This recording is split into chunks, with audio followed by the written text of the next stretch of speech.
Hi friends, welcome back to Nizam వంటలండి.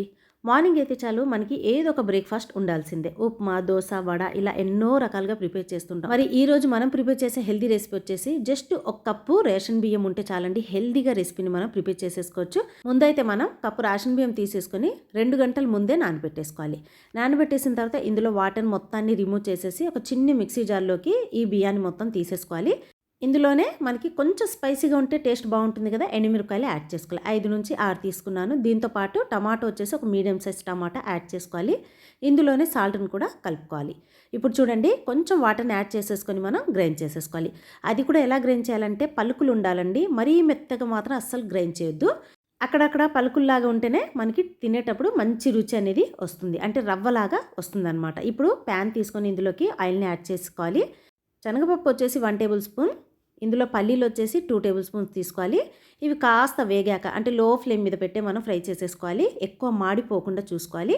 తాలింపు గింజలు కూడా ఇందులోనే యాడ్ చేసేసుకొని లో ఫ్లేమ్ మీద పెట్టి కాస్త వీటిని వేగనివ్వాలి. వేగిన తర్వాత ఇందులో వచ్చేసి జీడిపప్పును కూడా యాడ్ చేసుకోండి. రుచి చాలా బాగుంటుంది జీడిపప్పు వేసుకుంటే, ఎందుకంటే తినేటప్పుడు క్రిస్పీగా చాలా రుచిగా వస్తాయి. ఇందులోనే ఆనియన్, దీంతో పాటు టమాటా ముక్కలను కూడా యాడ్ చేసుకోవాలి. ఆల్రెడీ మనం గ్రైండ్ చేసేటప్పుడు టమాటాని యాడ్ చేసాం కదా, ఇందులో కొంచెం మనం కలుపుకుంటే సరిపోతుంది. ఈరోజు మనం ప్రిపేర్ చేస్తున్నటువంటి ఈ రెసిపీ వచ్చేసి ఇప్పుడు వంటకం కాదండి, ఇది పాతకాలం వంటకం అనమాట. ఇప్పుడు మనకి ఏదైనా బ్రేక్ఫాస్ట్ కావాలనుకున్నప్పుడు చాలా రెసిపీస్ ఉన్నాయి. ఇడ్లీ, దోశ, వడ ఇలా డిఫరెంట్గా చేసేసుకుంటాం. కానీ అప్పట్లో అయితే ఏవైతే వాళ్ళకి అవైలబుల్గా ఉంటాయో వాటితోనే వాళ్ళు హెల్దీగా ప్రిపేర్ చేసుకునేవాళ్ళు. సో మరి అలాంటి హెల్దీ రెసిపీ అనమాట ఇది. ఇప్పుడు చూడండి, మనకి మొత్తం ఫ్రై అయిపోయిన తర్వాత ఇందులో మనం గ్రైండ్ చేసి పెట్టుకున్నాం కదా, వీటిని ఇందులోకి తీసేసుకోవాలి. ఇది తీసుకున్న తర్వాత లో ఫ్లేమ్ మీద పెట్టేయాలన్నమాట. ఇందులోకి వాటర్ వచ్చేసి ఒక చిన్న గ్లాస్ నిండా యాడ్ చేసేసుకోవాలి.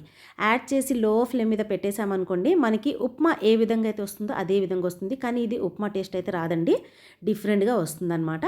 నేనైతే లో ఫ్లేమ్ మీద పెట్టేశాను కంప్లీట్గా. ఒక్క 5 మినిట్స్ తర్వాత మనం ఇలా తీసి చూసామనుకోండి, ఈ విధంగా వస్తుంది. ఇంకొంచెం ఇందులో మాయిశ్చర్ అనేది కంప్లీట్గా పోయేంత వరకు మనం దీన్ని లో ఫ్లేమ్ మీద పెట్టి ఈ విధంగా ప్రిపేర్ చేస్తూనే ఉండాలి. దీన్ని కలిపే కొద్దీ లో ఫ్లేమ్ మీద పెట్టేసి పొడి పొడిగా వస్తూనే ఉంటుంది. అలా మనకి కంప్లీట్గా మాయిశ్చర్ మొత్తం పోయిన తర్వాత ఇవి పొడి పొడిగా వచ్చిన తర్వాత కొంచెం పైన ఈ విధంగా కొత్తిమీర యాడ్ చేసేసుకుంటే మనకి ఈ రెసిపీ వచ్చేసి ప్రిపేర్ అయిపోయినట్టే. చూసారు కదా ఎంత హెల్దీగా మనకు అనిపిస్తుందో. దీని మీద మీరు తినేటప్పుడు మాత్రం నెయ్యిని కంపల్సరీగా యాడ్ చేసి తినండి, చాలా రుచి అనేది వస్తుంది.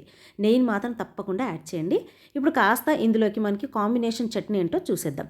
చిన్న మిక్సీ జార్లో వచ్చేసి 1.5 కప్ వచ్చేసి పుట్నాల పప్పు తీసుకోవాలి. దీంతోపాటు ఎండు కొబ్బరి వచ్చేసి కొంచెం యాడ్ చేసుకోవాలి. ఇందులోనే వెల్లుల్లి రెబ్బలు వచ్చేసి 2 లేదా 3 యాడ్ చేసుకోవాలి. ఇందులో పచ్చిమిర్చి లేదంటే ఎండుమిర్చిని కూడా మీరు యాడ్ చేసుకోవచ్చు.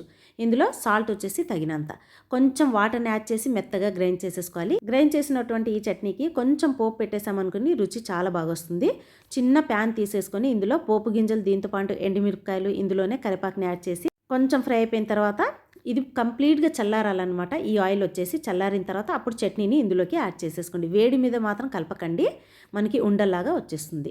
చూడండి, మనకి ఎంత అయితే జారు చట్నీ అనమాట నేను ఇక్కడ ప్రిపేర్ చేసింది. జారు చట్నీ అయితేనే ఇందులోకి మంచి రుచి అనేది వస్తుంది.